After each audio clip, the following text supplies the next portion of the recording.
So I had 4 schools give me funding. The one with the highest deficit was like 5K. But then 3 of them were like fully funded. They gave me like a 2-bedroom, fully furnished apartment. It was like a hotel. I go to the US around like midnight, and she was already at the airport, like waiting for me. I didn't even waste time. When I landed, I just got my bag. My supervisor was there. She took me right into my apartment. She gave me my keys. And then my I-20 was very strange. I thought I was going to be denied a visa because my funding was like 4 times my cost of attendance. And I was like, So how did you come across Clemson? I think that is a good question. I think I saw it on I remember I was in a mock session with this guy. He said his story.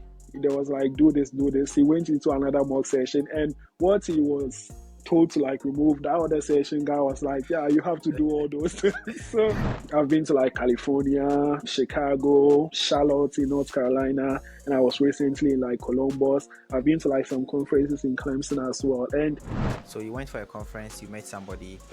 You didn't know the person from anywhere, but you met him, you had a conversation with the person. Absolutely. Like, yeah, he came here, used his OPT, and they sponsored for his H1B. So, but then, are there other universities that you recommend for anyone who wants to study higher education or student affairs in the US? Try and come here with good financials, because don't let people deceive you. I knew people in Clemson who had funding. I knew friends who had like funding, close to full funding, but then they were having it so hot. Yeah, this has been very insightful. If someone hasn't watched any study abroad video before, doesn't know anything about study abroad, I think this video is very insightful. There are so many things a person can learn from this, a lot of things, and it's also a good video for those who are now coming to the US, because you've kind of given them a lot of things for them to think about before they even come, so that when they come, they will take certain things seriously and take advantage of all opportunities.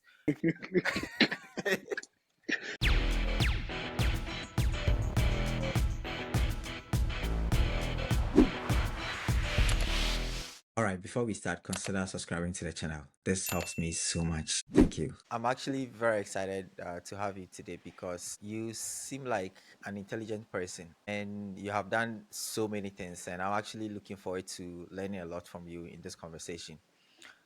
First of all, I want to know, are you a Cape Coast boy? 100%. Full fancy, 100%. full Cape Coast guy. Yeah, it looks like we grew up in the same, Absolutely. Absolutely.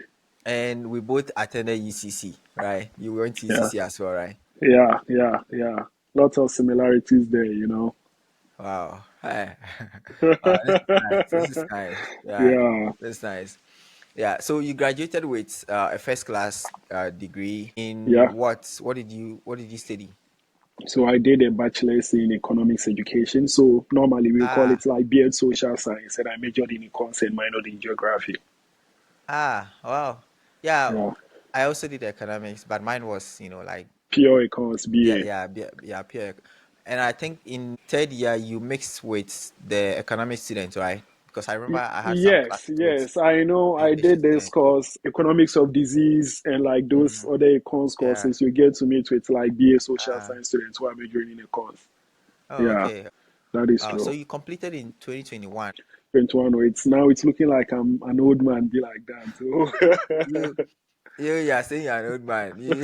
You know when I completed UCC? I'm sure like probably I when I was in UCC, you were still Yeah. in UCC, or you had just graduated from UCC. Well, I had not just graduated. I had left Ghana. I was done with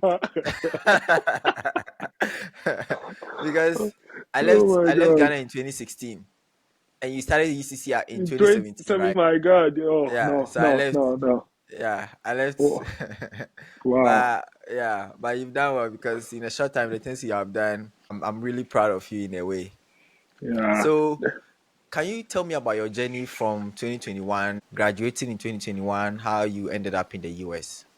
Okay. So for me, I would say that my study abroad process was like very smooth. Right when I was done with like NSS, Yeah.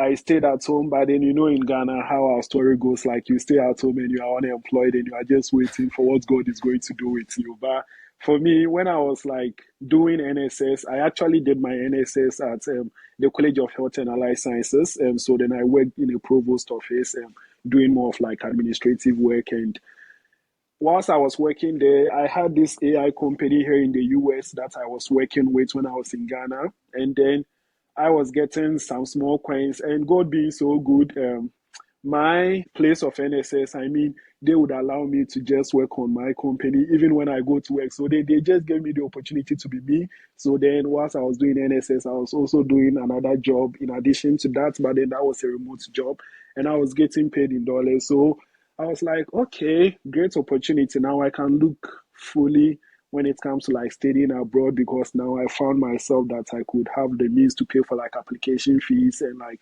just sponsor everything on my own and make sure I get to the US at the end of the day. So that was what I was doing. And I completed my NSS, and I wasn't even like so deep into the study abroad process because I knew that at the end of the day I was getting something in Ghana. Like I was being paid in dollars, and when I converted to the local currency, I'm like, oh my God, I'm already You're a rich. rich And man. Ah, and at the point, some people were thinking that I had started doing fraud. Even my own family members, they're like, where is this guy getting all this money from? He's not doing anything. He's just on his laptop daily, and he's not like, where is he getting all those money? But yeah, then it was just like working remotely with an AI company. I was getting paid monthly, and I was getting the money to do what I wanted to do.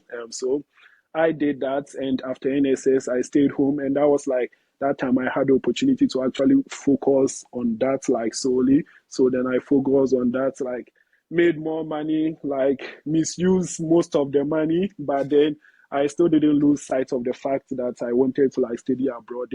That had been my goal even when I started UCC. I was like, I want to make sure I get a good grade, and then at the end of the day, I am going to like try and study abroad. So then I started to look at like programs, but then initially my eyes were on economics programs. So I remember I had even actually like communicated with you on like Facebook because you were at the University of Ohio. yeah, Ohio University. Oh wow. Yeah, Ah, so and you were small world. reading economics too, and I was like, yeah, Yeah. I want to do econ so bad because like that is actually just what I wanted to do. But Mm, I only applied to like one school that was like Eastern Illinois University. And then I yeah. wasn't like really thoughtful, mindful of like the application deadlines, and I Mm, applied like very late. So the program coordinator reached out. He was like, yeah, we see your application, but then at this point we have closed the application for this program. mm, But then there's this other program that we can like recommend you. And I was like, no, that is not what I want to do. I want to do economics. So that was like my first application that I did. So I was which like, year? okay, that was like when I was doing NSS. Oh, okay. So So that's right when 2020 or I, 2021. I, I started NSS in 2021. Okay. So that was like 2021. That was like my first application. So then if that had worked out, I would have come to the US in 2022. So Mm, right after I completed NSS, I would have come to the US. So that was like my only application. I wanted to do a course, but then I was like, oh my God, what is happening with econs? And I know for most of the econs program, they had like GRE requirements, and I was yeah. not with that right mind frame to like write GRE Yeah. because I Mm, was working to like get money as well. And mm, I actually was talking to one of my friends, and he was like, "Yeah, let's do it together." I backed out. He went to do the GRE, like he passed out with like flying colors. He's here. He's like actually doing something relating to actuarial science, like masters in mm, financial risk, something like that. So I didn't. I was like, I need to focus more on making money because that is where my goal is now. So I didn't do that. But then I realized my options were so limited. After that, I realized my options were limited. So I was like, okay, I did administrative work during NSS, and I was supervised by a registrar. So she was like the registrar at the College of Health and Allied Sciences. I came across her CV on one occasion, and I realized she had a PhD in educational administration. And I was like, okay, that is very interesting. So I got to know about like higher education administration program and like student affairs and counselor education and all of those things. I saw very similar programs in our Ghanaian institutions, but then I wasn't really drawn to those. Like for someone who has study abroad ambitions, I wanted to yeah. like study abroad at the end of the day. And one of the sweetest things was to get to know that if I just try and do my best, I am going to get fully funded to come and study here. So that was like an extra motivation to Yeah. make sure I go for that. So that is what I did in 2021. So just put in a few applications, and yeah. When did you reach out to me on Facebook? I am sure it will be probably just before I graduated or right before I graduated. We used to like communicate, like, yeah, something like that. But I was trying to see if I could come across that Facebook account, but then it seems like that Facebook account doesn't exist anymore. My Facebook account? Yeah, that Facebook account that we communicated, like that we Oh, used to communicate on. yeah, I've had to delete my Facebook account Account, yeah. twice. So So probably, yeah, yeah, I deleted a long time ago. Oh wow. yeah. That's small world. Wow. It was like, Oh, Reynolds. Reynolds, Yeah, Wegbegu. Reynolds. Yeah, Yeah. yeah. So mutual friend. I talked to him a lot also, like was Oh, like, yeah, okay. do what in a whole lot. So it's we had like some mutual friends being Ah, in between wow. like that. Wow. Yeah. Wow. Yeah, before we get into Clemson, how did you get the AI job while you were in Ghana? So the first time I went to LinkedIn, so when I completed NSS, that was like the first time I went on LinkedIn. And then I was like, I was looking at the jobs that was in LinkedIn. That was my first time I created a LinkedIn account. And I saw this, the company is called like Appen. So it's an AI company. It has its headquarters in like Australia, but then it's also here in the US. It's like a big AI company. They do Mm, like image training, like voice and all of those things. So I clicked on that, I applied, and I had to like do a series of exams. It was like very intensive. I did all those exams, like I passed those exams, and finally they have a platform that they call like UHRS. So then that is what it's a Microsoft, it's a platform for Microsoft. So they use that to train like artificial intelligence, like using human beings to train artificial intelligence. So I had access to that platform, and I went there for the first time and everything was looking. I was like, what is this? I had no idea what it was. So I was given access to the platform. I didn't know. I went there for the first time. I was like, well, there's no way I can do this. I don't know what this is about. So I left it like open for some few weeks. And then one time I was just at work and I was like, let me go to UHRS. I opened UHRS and I was like, oh my God, they had like guidelines for how to do those projects and a whole lot. So I started to work on some few projects, and I saw that my money had increased to like $2. And I was like, just for like some few minutes, I was so happy. I was like, wow, now I can take this thing serious. So I decided to like print those guidelines. And it was actually like I was still in UCC because I was reading PDFs, like reading guidelines all the time. So yeah. I printed it, and I was learning it, and as time went on, I became like very conversant with it and knew how to like work things. So it was just LinkedIn that gave me the opportunity. So yeah, I saw it on LinkedIn, applied and got in, and yeah, that was just it. I'm a little curious. What exactly were you doing when you mentioned projects? What Okay, kind of so project? we had like a lot of projects. Like to break it down, we had like different tags on APEN and UHRS in specific because that was like the platform. And then one of like a tax is going to be like search engine side by side. And so then you have like two search engines. And then you are looking at like the similarity of like the search engine. So let's say you put a query into Google, it's going to give you results. So then for that result, we have like varied results, and you are going to look at those results and make a judgment on looking at those results, which one meets like the query of the user, which one like answers the query to the highest like maximum. So Yeah. then that was just one of the projects. And for some of the projects who you they have like two YouTube videos. You are going to like watch those YouTube videos, and then you are going to make a judgment based on the YouTube video that you've watched. But I feel like at the end of the day, there were times that I was making like $20 per hour for like high paying tasks that I was working on. And then for some, I was making barely like $7 an hour. But I Wow. was making good money. At a point, Wow. I had like $500. I think the highest amount that I made was like $700 in a month. And at Wow. that time, the dollar was like 12 CD. When I started, it was like 7 CDs, but then it actually increased. And the more it increased, the more happy I became because like that meant more money. Yeah, that Oh, meant more hey. money. So I was Oh, doing that and I was taking NSS money, but then I wasn't really focused on NSS money. Whenever uh, the NSS money comes, I just take it and I share it because I'm like, I have good money elsewhere. oh, wow. That's amazing. So in 2023, you decided to apply to US schools, right? Again, Yeah, yeah, in 2022.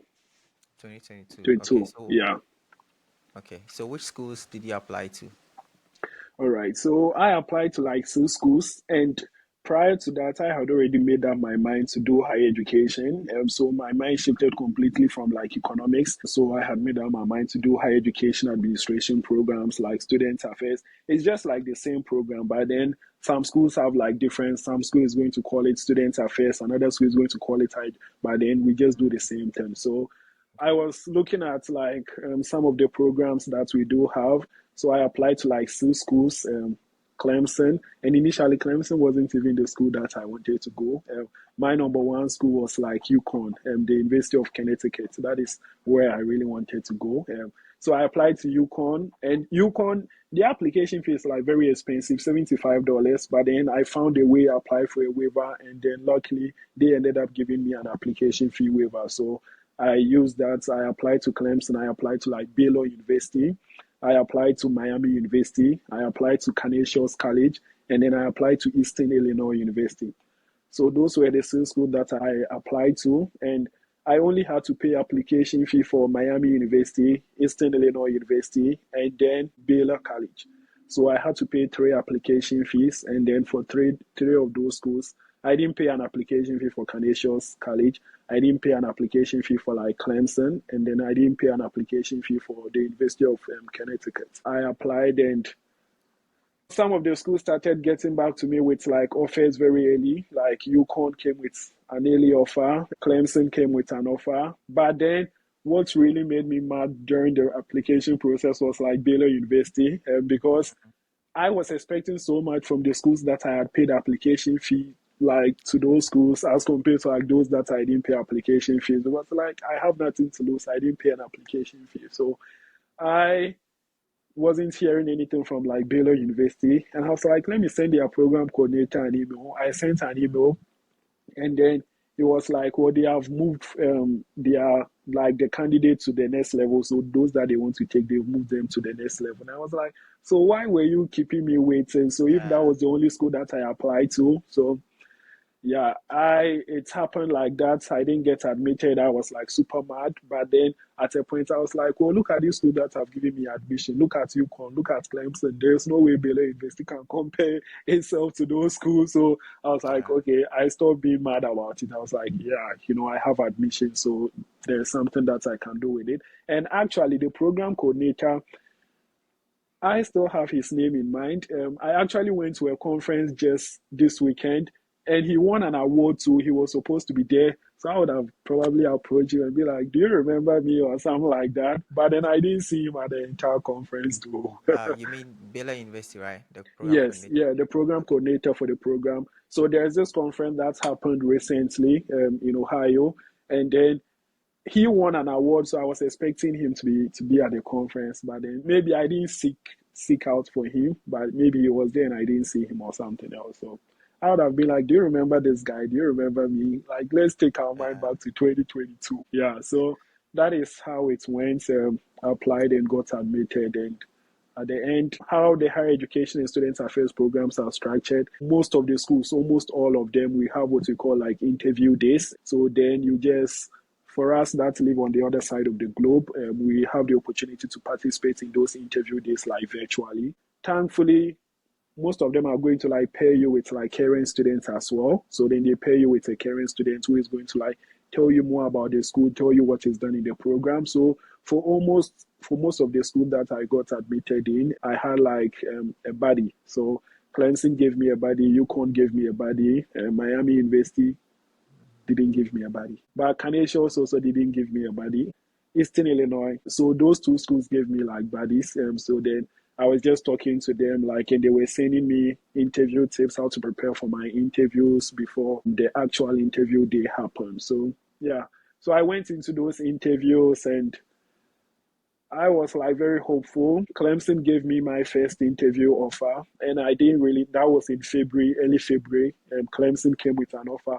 I was like, within some few seconds, I had accepted the offer. And I don't know why Clemson wasn't even my number one. But then when the assistantship offer came in, it didn't really take long for me to make that decision because of my experience during that like interview days where I met with like mates, like potential program mates, like faculty, and all of those things. What I realized was like Clemson had like a very large network of alumni. Clemson has a very large cohort. So in my cohort, we have like 25 students. And some of the schools had like very small cohorts, like 9 students. I wanted to be part of like something that is big, like have all those connections. So that was like one of the things that made me go to like Clemson. And then the fact that like Clemson is like also a very big football school. And then for me at that point, when I heard football, I was like soccer, you know. But then I got there, I was like, okay, it's actually American football, you know. So, and they actually gave me a very good offer, like an extremely good offer. I think it was the best offer that I got, and I was like, yeah. So it was the first offer. I accepted it right away. And then when the other schools like came in, I was like, no way. I was like, no way. But actually, I did something crazy. Most of the schools, I sat on their office until April 15th because I was like, is something going to change my mind? But then nothing was going to change my mind. So I sat on the office, and then when the deadline came to either accept or decline an assistantship, I was like, you know what, I'm not coming anymore. So, yeah. So how many schools gave you funding? So I had 4 schools give me funding. I didn't get like funding from UConn, and then I already didn't get accepted in like Baylor. But in those other schools, I had funding in all of those schools. Why were you interested in UConn? What was it about? The money. So You, UConn had like a unionized, so the assistantship was like unionized. And I knew they really paid, like they paid extremely well, like in the 30s range. But then those assistantships didn't even like come with like housing as compared to like Clemson, where it came with like housing and a meal plan. So at the end, it was still, I was just going to get like even more of what UConn was going to give me as like stipend. But then it was like a unionized position. And for them, they only gave me like one office to interview. So for most of the schools, I had like 2 or 3. Clemson gave me like 6 offices, and then I decided to interview for only 4 positions, like 4 offices. But UConn only gave me one office to interview. That is the African American Cultural Center, and that was my first interview. That was my first interview in the process, and I realized my camera was misbehaving a little bit, and like there were a lot of noise going on in my house as well. So I don't really blame it. I don't really put the blame on that. But then it's all happened for my good at the end of the day, you know. yeah.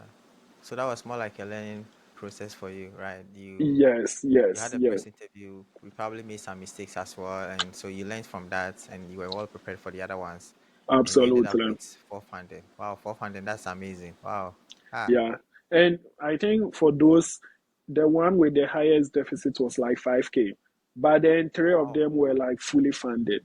Like fully Mm. funded. Which I one had did. the deficit of 5K? So Eastern Illinois. Mm. Okay. Yeah. Eastern Illinois had a deficit, but then the rest were like fully funded.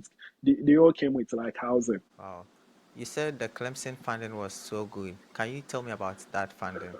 Oh yeah, Clemson really, as I sit here, I have a lot of gratitude for like Clemson, and because I feel like wherever I'm going to go or wherever I'm going to like end up, I will never like remove that Clemson spirit from me. Like they made me feel like, oh my God, even right before I got in, so Clemson had like 16K plus stipend. They gave me like a 2 bedroom fully furnished apartment. It was like a Wow. hotel. Like when I got there, I was like, I just called my grandmother, and then he was like, "Are you going to stay here or you have roommates?" I was like, "I'm going to stay here." He was like, "What have they seen in you? What do you have?" So that was like a very big apartment, like very nice kitchen, very modern. So that residence hall was actually built in like 2018. So it's like very new. And here, you know how the maintenance culture goes like Yeah. here. So then it was like very new. And then they gave me a meal plan as well. And so then I could also go to the dining hall and then eat on top of that. Also, they gave me like professional development funds. So I could just go to like conferences. I could apply for like graduate travel grants. And in my Wow. department, so they had like money if I wanted to go to conference. And I applied, and I got money to go to a conference. So it's like I went through all the areas like where I could get money to go to conferences, like to get money for like other stuffs and a whole lot. So that was like just the offer. And I Clemson was like communicating with me even when I was in Ghana, like my department, my supervisor, like she's fantastic. I go to the US around like midnight and she was already at the airport, like waiting for me. I didn't even waste time. When I landed, I just got my bag. My supervisor was there. She took me right into my apartment. She gave me my keys. And then the next day when I woke up, she had slipped like a meal a meal card. She had swiped it under my door. She was like, and I saw her WhatsApp message. She wasn't using WhatsApp, but she downloaded WhatsApp because I told her that's how I do communicate. Email looks like so professional. So she downloaded it and she has sent me a WhatsApp message saying that she has left a meal card for me and I can get like breakfast, lunch, and dinner at the dining hall. So I was like, wow, fantastic. And at that point, I hadn't even actually started working because you know, when you come in, you have to like do those paperwork before you are officially. I wasn't working at that time, but then I had my apartment ready. I was given a meal plan. So at that point, I just eat, sleep, and then go and eat. Like that is just what I was doing until I did those SSN and then officially started training. So yeah, it was a very good offer. So on your I-20, given that you had a meal plan and all these things, on your I-20, was your funding more than your cost of attendance, or it was just the same? Yeah. So when it comes to like Clemson, they actually did not factor my cost of living into my I-20. So my I-20 only had like $4,000 as my cost of attendance. That was the only What? money on my $4,000? $4,000. My Why? I-20 was very strange. I thought I was going to be denied a visa because of my I-20 because probably my perception was that this is like a fraud. They would think I forged this I-20. But then it just had like $4,000. That was like books and then the fees that we pay as like graduate assistants. So that amounted to like $4,000, and that was the only cost of attendance on my I-20. And then when it came to like the funding, they had my graduate assistantship stipend. That was like 4 times my cost of attendance. So they had it there. So my funding was like 4 times my cost of attendance, and I was like, this really looks weird. Like, you know, yeah. Ah, So wow. that's how they did it. But then I liked it because it made it so much easier for me. I didn't need a bank statement to go to the embassy. And Clemson is one of the schools in the US that has like a very high tuition. Most people think Clemson is a private institution, but then it's not. It's a public institution. It's a land grant institution. The average like tuition here in the US is like 23K a year. Clemson is in the 40s a year. That is like tuition alone. So if they had factored that in my cost of attendance, it would have just been like so Yeah. huge. Even though the assistance would have covered, but it would have been huge, huge monies there. So yeah. Mm. Back to your supervisor. Why was she so interested in helping you? What did you do? I asked her when I came to US, I asked her this question. I was like, and I was like I am the first international student that has moved like directly from like Ghana and worked in that department, like moved overseas and worked in the department. They had another international student, but then he schooled here for his undergrad. So then it was like just a transition. But I was like, what did you see in me? Why did you give me this position? And she was like, when it came to the point that they were selecting like grads, he was like, give me Ben, like, give me Ben. And that was it. And it was even strange because I missed all my training as my assistantship training because of like visa. You have to like come in before 30 days before your program starts. And then the fact that my assistantship started on 7th July. And then my program start date was on the 25th of August. So I could only come in after 25th of July. But they knew I was going to miss Yeah. all of those trainings. But then they're like, let's give this guy a chance to see what he can do. So he was like, he was so excited. She was like very excited. I really like her a lot. Mm. So Yeah. there was no reason why she was doing all of those kind There was no gestures. reason. And she only supervised me for one semester and she was promoted. So she left me and I had Yeah. another supervisor. But then I was happy for her and then I was sad for myself because like she tried to learn more about me. Like sometimes I'll just go to her office. You know how here people prefer you call them by their first name. I'll just like stand by her door, and then I wouldn't know how to call her. I was like, how am I calling you? Like, am I calling you Miss what Yeah. or what? And then she will look at me, and then yeah. So she got to learn like all those things, like culturally, why like I behave like that, and Yeah. so at a point she was watching like TikTok videos of like Ghana. She came across like TikTok videos, and I was in the office and she was like, Ben, so actually using the left hand is like very wrong in your culture. And Yeah. then you never said anything about it. I was like, I'm in America and my culture doesn't apply to America. And she was like, she's sorry if in any conversation or whatever she had given something to me with her left hand. Or I was like, okay, that is fine. So I really like it. And she's still in Clemson. I think she is my biggest supporter. Like, So you were the more like the first Ghanaian. Have you seen other Ghanaians follow you, since you started your program? Like Clemson, after. Mm, so I can only speak during my time and after my time in Clemson. Clemson has like free application. The only thing that they are going to make you do is they make you write a lot of essays, like very analytical essays, like reflective essays, and a whole lot. And what I've seen is that because of the free application, most Ghanaians are going to apply to Clemson. Not most Ghanaians, most international folks, like, that is free application schools are our savior. They really help us a lot. So last year alone, Clemson had like 300 and something plus applications from international students to be in the program. one program. Yes, one program. They had like 300 and something plus applications alone from international students. And at the end of the day, only one Nigerian guy got in it.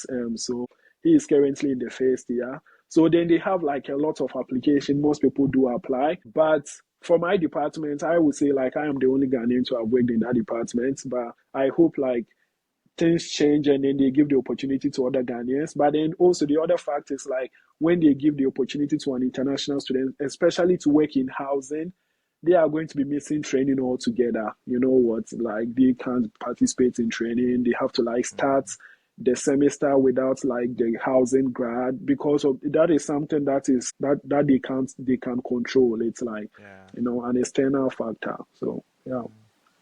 So how did you come across Clemson? I think Yeah. that is a good question. I think I saw it on one of the study abroad pages. I think I just saw Clemson University, and then it didn't even say anything like free application. So when I just saw it, I was like, let me just apply to the program. What the first thing I did was just to go through the program list, and I saw that they had a program like that, and I was like, let me apply. I didn't even know where Clemson was. It was just a few days to my interview that I was like, Clemson is in South Carolina. I knew nothing about South Carolina. When I was like, South Carolina, where am I going? So Yeah. yeah, so I knew nothing about Clemson. I knew nobody in Clemson before I applied there, before I got in. I knew nobody. It was just like the link that I saw on the page. I followed the link, saw my program there, and I applied. I wrote the essays, and those essays were a lot, like four essays. I wrote them. Wow. Okay. Apart from your program, do you have other Ghanaians in other programs? Yes, so we do have like I would say a fair number of Ghanaians in Clemson, but most of them are in the STEM field because like Clemson is like very big on like engineering and all of those folks. So we do have a lot of Ghanaians reading PhD, and we also have a large number of Nigerians as well in Clemson. So Did you evaluate your transcripts? that was like something that I avoided. There were some things that I was never going to do throughout my study application, like study abroad. One thing that I was never going to do was transcript evaluation. And I advise people not to do the same because for me, I feel like it is costly. And then I also get to recognize that like some schools require it. Like some people may have the money to do that. For me, I saw it as just like a waste of funds. And even when people come to me for like study abroad, they are like, they want to do transcript evaluation. I'm very skeptical. I'm like, you shouldn't do it. But then we all have our reasons for wanting to do certain things. But then I never did that.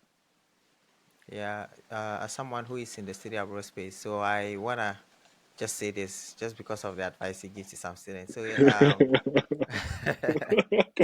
the thing with the evaluation is that some schools require evaluation, and I think increasing number of US schools are requiring evaluation these days. Yeah, So if a school requires evaluation and then you've not done evaluation, it means you cannot apply to that school. So that is one absolutely. reason you wanna, and Do like you the said, application fee is free, and so what that means is that the competition is going to be very high, high. and so if Yeah. you wanna probably do evaluation and consider other schools which require evaluation but then may waive the application fee. So my previous interview, I interviewed Abena and she said her school doesn't require application fee, but then it requires evaluation. So something like that, the evaluation can reduce the competition in a way. Absolutely. Yeah. And one important thing is that you are an intelligent guy. You are the first class. If you don't have a first class, if you don't have a Probably, I first mean, class, I've done that. Yeah. yeah, if you don't have a first class, let's say you have like 3.1, then evaluation can also help you, can Come shoot the up. GPA up to maybe 3.4. Yeah. So those are some of the reasons why somebody will want to consider evaluation. Yeah. So everybody's story is It's different. different. That is true. And maybe Yeah. like the other thing is like because I came from like poverty mindset, I'm like, why are you using $230 to just go and do transcript evaluation? So yeah. I see. You said poverty mindset. Oh yeah, because I'm like $230. Oh my God, you could have used that to actually pay for application fees. And I know some of the schools that I've come across to they have like free applications, but then the thing is like transcript evaluation. You need to do Yeah. that. Yeah. Yeah. Okay. Given that your I-20 looked weird, like it looked very different from the usual I-20s, can you tell me about your visa interview experience? Was the I visa will. officer confused about why your I-20 was like that? Yeah, Or did that come yeah. up? Yeah, she was confused, and I would say that going into my visa interview, I was not really scared at all. My Mm. only worry was just about my I-20. But then the other thing that calmed me down was like, yeah, if they put it in the system, they are going to find it in the system. So then there's Yeah. no way to like worry about that. Mm. But then when I went, like that was like the first question that she asked me. That was my first question. Why is your cost of attendance so low? And I just had to explain that I'm going to be working in housing as a graduate community director, and then that takes my housing off, and then it takes like meals as well because I do have a meal plan. So then that wasn't factored in my I-20. So that was like very straightforward. She understood that. And then the next question she asked me was like, why the program? So then I gave like a very short explanation. And then her last question to me was if I was married or not. And I was like, no, I'm very single like one. Even at that time, I wasn't single, but I was like, I was single like one. So yeah, so that was just it. It was just like very straightforward, and yeah, Mm. she took my Yeah, I mean, if you're passport not and married, you're single, so that's fine. Yeah, you were absolutely, still single, so yeah, yeah, that's fine. absolutely. How did you prepare for your visa interview? So with my visa interview, I think I was being encouraged to join like Mock this sessions. mock sessions, but then I joined mock sessions, but then I wasn't participating in those mock sessions. I just joined those sessions to see what like they were saying. And I remember I was in a mock session with this guy. He said his story. There was like, do this, do this. He went into another mock session, and what he was told to like remove that other session guy was like, yeah, you have to do all those things. So like I was like, the more you join, like the more confusing it becomes. So you Yeah, just like stick to one person and yeah, like who knows how to actually go about the whole process yeah, and you take advice. So I didn't actually do any more session to say my story. I was like, I'm not going to do that. I'm going to stick to what I know. yeah. And yeah, Yeah, the mock sessions sometimes they can be very confusing. I coach students and sometimes they listen to other people and then they come to me and they want to change the story and I'll tell them, absolutely. yeah, I'll tell them not to like to be very careful about some of these things because sometimes, yeah, if you're not careful, you just mess up a good story. There is a lady who came to the US last year. She came to do tourism, Oklahoma State, and she went. She had funding. She went and she was denied. So she came to me, and then I had to find out, Why? about her previous interview, what went through, how, the questions she was asked and how she answered them. She told me about the questions, the answers, and I was like, no, these don't make sense. Then it turned out she had her own story. So Oh, she went okay. for these mock interviews. They changed it for her. So she went and she was denied. So So then we had like, to, oh my yeah. God, that So we is had to really work so. on the story, and then yeah, she went again. She got the dates in August. She went and she was approved. So Cool. yeah, that was. I mean, she had funding. She could have messed up things. So, Yeah, I am so like just sometimes, stick to one person, like who knows what he's talking about, yeah, and that is all. Don't jump from one yeah, person to the other. And for most occasion, what was really fun was like people are not going through the process and they are like they give the best advice. I'm like, have you ever had VO training? Like, what do you mean? So I wasn't like really Yeah, into it. Like, yeah. Sometimes somebody is in the same journey with you, trying to also come, and then you are listening to that person. I see the person knows everything. It's just like, what are you doing? It's like the blind leading the blind. Like, yeah, I that mean, is true. You lead me into a ditch, you know. Yeah, that is exactly. true. That is true. Yeah. Yeah. So if somebody is preparing for the visa interview, what can you tell the person? Given your experiences, right? You went through the process, you saw some people, and I'm sure you've talked to a lot of people. Based on everything that you know, what can you tell somebody who is preparing for the visa interview? You know what? I know with Ghanaians, we are extremely like religious, but then Yeah, sometimes common sense should prevail at the end of the day.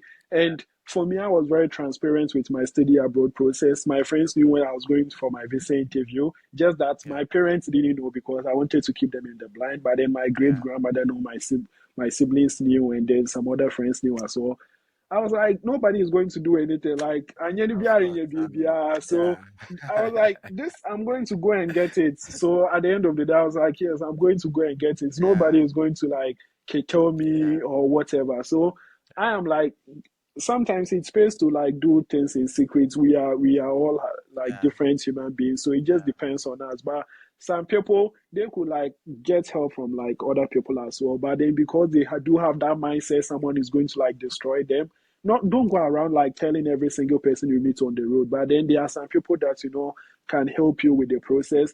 You don't Yeah. really know the mind of human beings. But then even if you are going through the process and in my mind, I want you to feel that doesn't mean you are going to fail. All Of depends course. on you. Yeah, So yeah, people just have to be like positive, be optimistic, be like, yes, I'm going to go there. This is my story. This is what I'm going to say. This is what I have. I'm going to get it. Like, just go there and like get it. And yeah.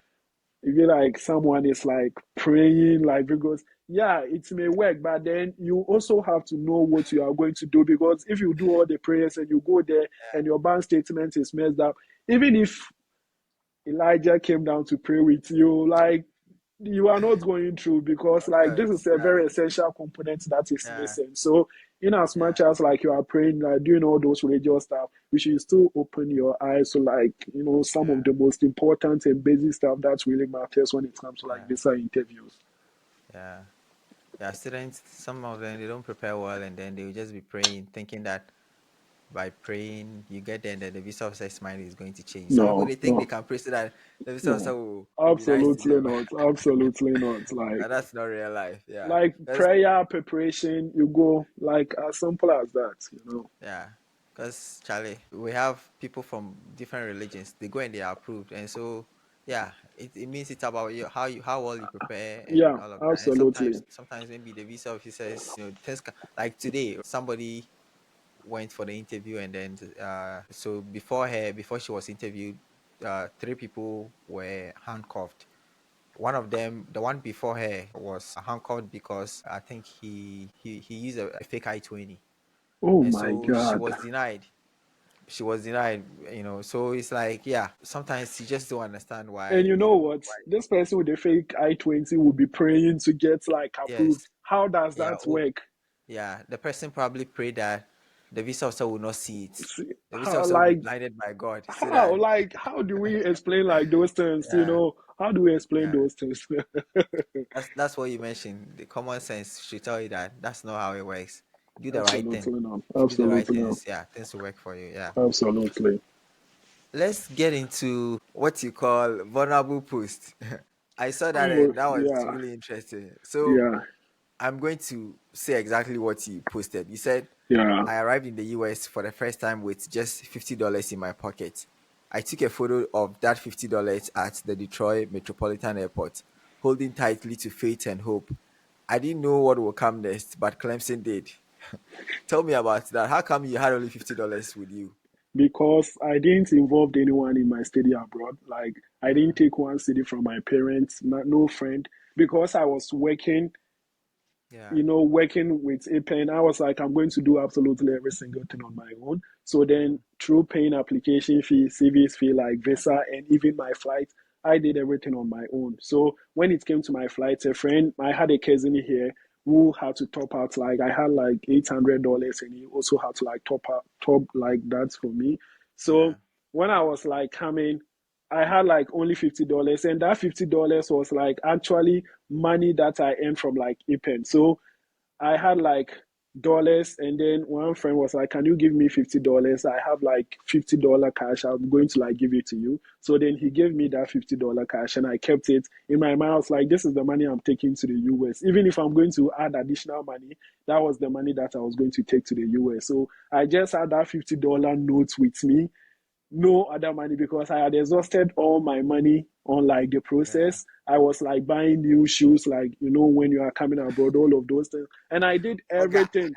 Like yeah, but I did everything on my own, so 100%, like everything when I was coming here. So I was like, and I didn't tell anyone I needed money. So I was Mm. like, yeah, I just came with it. And one thing that was like, I got here before I got to realize that you can even be sent away when you've gotten to like the port of entry, like the point of entry. You can be like sent away. Yeah. That was like something that I never thought about. So probably if the visa office, if like the CBP office or whatever had asked me what money I had on me, and I would have been very straightforward. I had $50.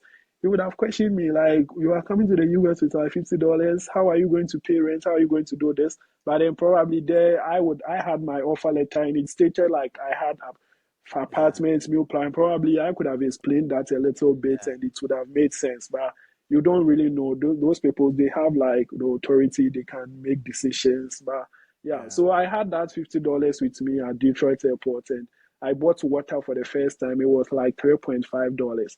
So that was the first thing I bought in the US. I bought two Right. bottles of water, and they reduced my money. It reduced my money to like $43. So I didn't even leave Detroit with like the $50.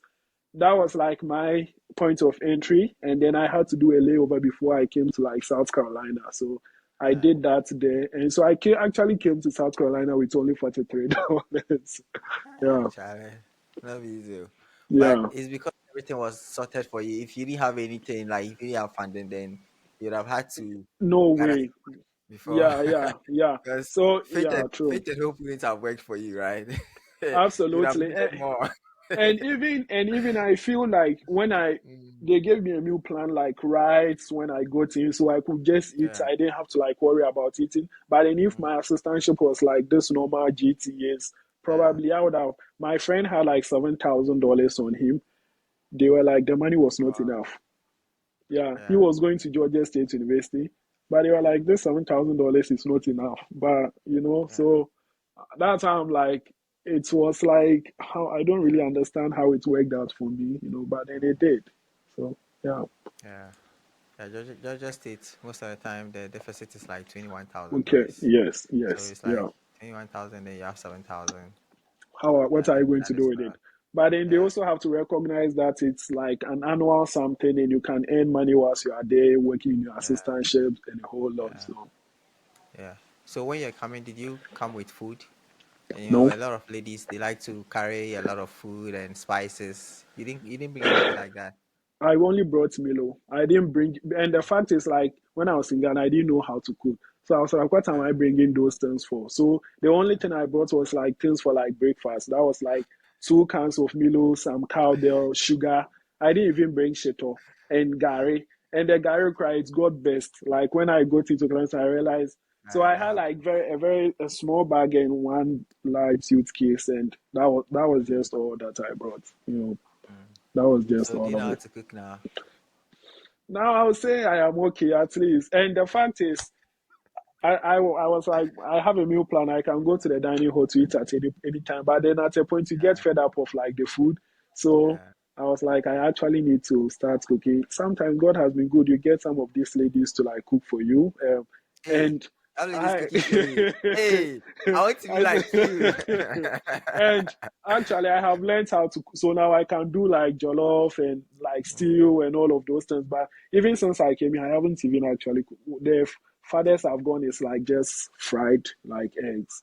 But mm. then I haven't actually had to, because where I am currently, I still, even though I'm working, I still have a meal planner as well. And for them, they Hey, really have very good food hey. here in their But you distance. enjoy So you've enjoyed life, oh. Hey, you're still li- enjoying life. Hey. like I'm like, boy, it's not easy. It's not easy. But I'm like, just things are just working out, like Yeah, so I Yeah. just take it like I may have been in like very difficult situations or whatever, but then now Yeah. that things are working out, I can't really be like, oh my God, I did this, I did this. I'll be crying all the time. Like I just have to enjoy the good times too. Of So course. Of course. yeah, So it was the ladies who taught you how to cook, or you went online to search nah. it out? So I actually will get the ingredients and I'll call my mom and then not my Video mom. I'll call. call my great grandma. Yeah, video call. And she will just be like giving me directions. So I Hey. just did that twice. And on one occasion, I was recording everything. So after that, I mean, I lay down to like go through step by step, step by step. So I actually did jollof for the first time. And I was like, hey, be me we do this jollof. Like seriously, it was very good. It was The very jollof good. was And very good. it was very good. Like no, that was Hey, not I my mean we are first not time. there. No, no, I no, mean we are no. not there, That so was we not can't. my first time. I remember my first time, the jollof I did, I threw it away. And at that time, Ah. I had tested one Ghanaian guy that I was cooking, so he should prepare. And I had to test him again that the jollof has ended up in the dustbin. That was like my first. I think I Oh, poured like too Charlie. much water. I poured too much water, but after that, all those things, those were like lessons. So after that, I was cooking good jollof. I Yeah. could even cook jollof for like Ghanaian girls, they will eat it and they're like, oh, wow, Hey, you you have also done cook well for girls. because I lived on campus. So So you like cook for I'm girls. not like I cook for girls. If you come to Hey, you campus and cook you for are girls. like hungry and what, you can pass by my place. Yeah. I'll have food or something like that. Mm. So that is Okay, what. that's And nice. I was even cooking for like some of my colleagues. I'll just cook jollof, and they actually like this. Someone actually complimented my Uh, jollof. Like I was like, yeah. wow. Hey, So then right now you're a chef. Wow. not That's really. I feel like now if I go and try to cook jollof again, I have to go back and watch the whole video because it's been a long time I actually cooked. So. No, I don't uh, think you need a video. I think it's there. Sometimes if you've not done something in a while, you think, oh, you cannot do it, but I think it's still there. Yeah, we Yeah. will see But how you have the I don't video on your phone. I do have it on my laptop. Uh, Yeah, I do have I was having my laptop and then the video call was on my phone and then I set my laptop camera to like face me. So it's a uh, very long video, a very long one. So I used to watch it small. Yeah. mm. Do you miss Ghana? No, No? no. The only thing I miss in Ghana probably is my great grandmother and Uh, my youngest sister. I have like a very young sister. If I'll go to Ghana, they are the sole reason why I'll go to Ghana. mm, I had initially planned to go to Ghana this summer, but I changed that mind, and maybe we'll get to that later. But then I changed that mindset, and I'm like, no, I'm not going anymore. And actually, today I was like, I'll go to Ghana in December for like 30 December, but we'll see. Maybe I'll just shelve that plan. So I don't know, but I feel like here I'm okay, so I'll just like live here like that. So yeah. mm. Is there something you wish you knew before coming to the US? For me, it's just like boredom. Like, some it can be very quiet as an international student. Like Yeah. I so housing for institutions are like very broad. They do have a lot of workers who work in housing. When I step out, I'll get like people to like talk to. And for me, when I came to the US, I was a very quiet guy. Like I all my life, I've just been like very quiet person. But when I came to the US, I realized that wasn't going to help me. So I had to like go out, be more of like an extrovert, not be like fully extrovert, but still be in the middle. So then I Yeah. decided to like be that kind of person so that, and I only have like one family member here in the US and he is also schooling and that is all like so most times you are just alone. It will be like Thanksgiving break and you see your friends making the trip to go and see other family members here in the US and for you are just like stuck in your one corner doing your whole thing. So it can just be like it can be like it can sometimes be like very boring and a whole lot, but I feel like they would have told you that, but what else could I have done about it? I tried to like Yeah. change when I came to the US, so I feel like that told me. But then still the boredom is there. And now it has gotten to a point that I feel like I always want to live alone. So even when I go to like a conference, not like I hate human beings, I don't hate human beings, but now I'm so much accustomed to like living alone that Yeah. when I stay with like someone for just a few days, then I am craving for my privacy. Like I'm like, oh my God, like why the mood it's I just want to stay alone. Yeah. So that is how it has become now. And I hope that changes before I get married. Other than that, I'll even sack my wife from the house. Yeah, the things you say. Yeah. You've achieved a lot within 2 years in the US. You have done, in terms of applications, you have like 7 publications, right? Can you Yeah. tell me about that? Yeah. So as I said, one of the reasons why I went to Clemson is because of like the program reach, very large cohorts. You can get all those networks, and my professors, like they are just on top of the world. You know what? In Ghana, where we come to the US, like sometimes with the mindset, our culture when it comes to like LGBTQ plus and like you come Yeah. in with like this perception that yeah, those people don't belong to like society and a whole lot. But for me, when I came here, the first day that perception was like shattered in my first classroom Yeah. because one of my professors like belongs to that community. And then I was like, look at this man. Like Yeah. he's so amazing. And he's one of those people who want you to like succeed. I was like, you know what? You are going to complete school, you are going to get a job. Like, don't worry about it. I was like, Yeah. this man, really? So when I came, I was like, those professors were like editors for some of the associations, like the publication for those Journals, associations, right? and yeah, journals and a whole lot. So I just was like, you know what? I am an international student who is working in housing, and here the housing setup is like very different from our housing setup in Ghana.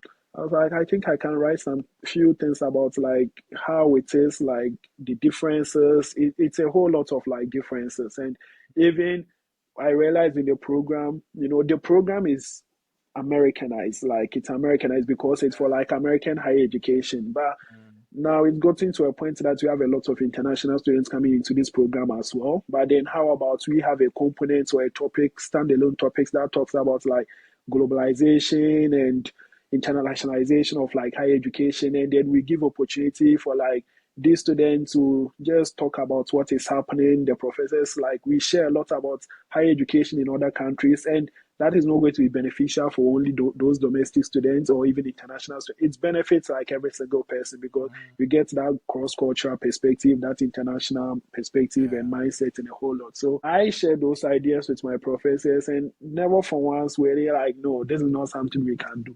They're like, well, I have this friend who is the editor of this journal. I'm going to like connect you with the editor. They will just do, and then they'll just send me what I'm supposed to do, and then I'm just going to do that. We just have a back and forth editing like drafts. We just do that, and then there you go. And I didn't really pay anything for like all those publications. My professor, I'll just go with the idea. He'll be like, yeah, that is something we can work with. Or I'll write something in class. He'll be like, yeah, this is something you would want to like publish in ACPA development. So I was like, okay, absolutely, let's do that. It doesn't hurt to just put it there. This is something you Yeah. did. We just do some slight edit. So my professors were like very receptive, and almost every single person in my cohort has a publication. So that is Wow. something just you get it in Clemson. You are not going to get it in some place. You may get it in Yeah. other places, but you won't get it everywhere. So, but for Yeah. me, I was like, I need to just go out and just do what I wanted to do, and they were very receptive, and they gave me the opportunity, and I Oh, just did it. nice. Yeah. Congrats. Thank Yeah. you. CIS conferences. Tell me about that. Oh my God, I've been to a lot of conferences here in the US. I've been to like California, Chicago, Charlotte in North Carolina, and I was recently in like Columbus. I've been to like some conferences in Clemson as well. And I try as much as possible. As I said, I am trying to be like outgoing, extrovert, because as you are here in the US as a domestic student, you need people to be like successful. You can't say you are just like yes, I am connected to the other international students as well. And there was a point that the international students were saying, like, you there, you are Brunio, you are just part of them. But I was like, you know what? I am just trying to like just make those connections, just like talk to people. And Clemson, once again, many opportunities for like professional development. In my first conference was in Clemson. That was like South Carolina Housing Officers Association. That was in Clemson. My department paid for the registration fee. So I was like, well, then I'm going to volunteer. So then I volunteered for the conference. It was a very small conference, just for like South Carolina housing officers. those who work in housing in South Carolina. So that was our conference. It was in Clemson. Very straightforward. Then that was my first professional conference. I went there with my big suit to be like that suit that I wouldn't have even worn in Ghana. But here, because I'm like, I have this I don't care attitude, be a little like that. I'm like, let me wear my suit, crash. So I wore the suit to the conference, and yeah, everything went well, learned a lot, and that was a small conference, but then I actually learned a lot. And the next big conference was in Chicago. So then I went to like Chicago for this conference, ACPA, that is the American College Personnel Association, a very big conference. So when I went there, networking as well, met some Ghanaians and met some other international students from the Caribbean, and I realized most of them were working full time in higher education. I was like, tell me, how are you working here? This is an on-STEM program and you have worked here for like 4 years. Well, how is that possible? So then, like they explained, okay, do you know this? This is how like this school is sponsoring me to like work here. I was like, okay. So this school that I'm currently at, it was that ACPA conference. I met one international student who worked in their housing. And I had a conversation with him. And I was, at that point in my mind, I was like, I'm going to come to this school. In my mind, that was my first year. It was in March when I went to that conference. I was like, I'm going to come to this school after I graduate. So I just put that school in mind. And I've been to like some other conferences as well. I went to another ACPA conference in Long Beach, California, and then I went to like SCOA. No, I went to like Salsa. I went to that conference in Charlotte as well. So it's just been a lot. But then most people they think that I'm using my own money for like all of those things. So actually, people think that I have money, I am rich, but they will give the money for you for professional development, but then the money is not your money. You can't spend it. It has a Yeah. purpose. So you have to channel that money to that purpose. But when people see that you are traveling, you are doing this, like this guy, how is he doing all of those things? It's just that I go out and like search for those opportunities. So my department is going to give me $500 for professional development. I apply for a graduate student travel grant. I got it. They gave me $750. So then I added it to my $500 my department gave me. That's where I used to go to like ACP in Chicago. I slept in this very nice hotel. I was like, I'm going to swim in the pool. Even though I didn't know how to swim, I was like, I am going to do all of those things. And for those other conferences, I would apply for like professional development money from my department, educational department. They gave me like $500. My department gave me $500. I used it to go to like Long Beach, California. And then this conference that was happening in Charlotte, I applied for a grant. They gave me $300. And Charlotte was like just 2 hours, 30 minutes away from Clemson. And I had a few friends who drove us there. So that $300, so I used it for the conference and still some went into my pocket because that was an external money that I got and it was just like for the conference. And when I came here, I came to this institution and I was like, just a day of being here, my first day, I had to meet with the director of housing. I just talked to him and was like, you know what, we know you've won this award. We are going to sponsor you to go to the conference. We are going to give you everything. Don't worry. And that was just my first day at work here. So they paid everything for me to go to this conference. So actually, I really haven't spent like money to go to conference. Probably I may have spent something, but not like big monies to go to a conference. Yeah. So yeah, Yeah. Yeah. So I wanted to talk about your OPT later on, but since you brought it up, I think we should get into that. So you went for a conference, you met somebody, you didn't know the person from anywhere, but you met him, you had a conversation with the person, you asked absolutely. him. Okay, so tell me about the whole story, like exactly what you told the person, how come the person was willing to help you, and when You you know, reached out to the person again. sometimes you just smell international student just by seeing people. Just that you see a Ghanaian and you smell that this person is a Ghanaian. I've been to a conference and some girls they saw my face. They're like, "You look like a Ghanaian. Are you a Ghanaian?" I was like, "Yes, I'm a Ghanaian." I was like, "You too. You look like Ghanaians. Are you a Ghanaian?" And they said they were also Ghanaian. So I had that feeling that this person is like an international folk. And he had his school, his name, and like the tag. And I approached him. We just had a very nice conversation. And I was like, yeah, he works at the University of Iowa. He graduated from like this institution, and then he is working here full time. He has been in the role for like 2 years. I was like, okay, that is nice. Just tell me about how it goes. They're like, yeah, he came here, used his OPT, and they sponsored for his H1B. So he's like, yeah. So that was just like the conversation. I didn't even like reach out to him again. At that point, I asked for like his LinkedIn. So then I followed him on like LinkedIn, but then that was it. I didn't even reach out to him again.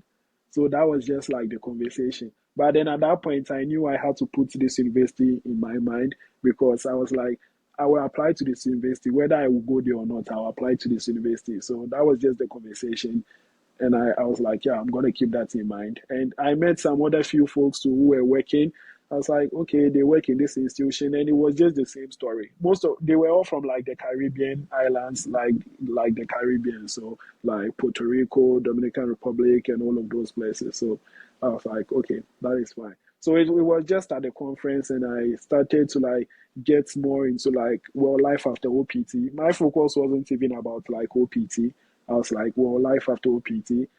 I wouldn't just work for 1 year and go and do PhD. Like, there's no way I would want to do that. So that was like the starting point in my first year in my first Bay conference. So you followed a person on LinkedIn and then you reached out again when you were looking for a job, right? No, I didn't Okay, reach so out again.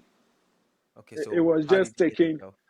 Okay, so as I said, I feel I have created like a network. I have like a mentor who works as a housing director in Stanford University.